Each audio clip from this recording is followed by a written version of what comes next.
হাত দিয়ে বুঝতে পারে এটা আসলে কান্না করার কারণে তার চোখ থেকে বের হয়েছে। সে নুডলসটা মুখে নিয়ে খেয়ে দেখে এটা একদম সত্যিকারের নুডলসের মতো। কিছুক্ষণ পরে সে তার মাকেও এক বাটি নুডলস খেতে দেয়। তার মা তখন নুডলস খেয়ে অনেক বেশি খুশি হয়ে যায়। পরদিন সকালবেলা মেয়েটি রাস্তার পাশে অনেক নুডলস বিক্রি করতে শুরু করে।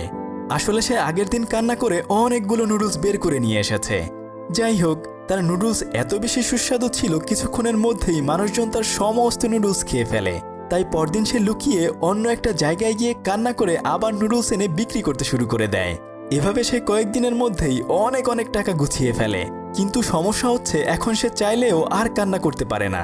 তাই সে এখন নুডলস বিক্রি করতে পারে না। কান্না করার জন্য সে তখন ঘরের ভিতর গিয়ে এটা সেটার সাথে তার পায়ে আঘাত করতে থাকে, কিন্তু তবুও তার চোখ দিয়ে এক ফোঁটা পানি বের হয় না। পছন্দের জিনিসপত্র ভেঙে ফেললেও তার চোখ দিয়ে পানি বের হচ্ছিল না। ঠিক তখন তার কুকুরটি সামনে আসে। তাই পরদিন সে তার কুকুরটিকে একটা জঙ্গলে নিয়ে ফেলে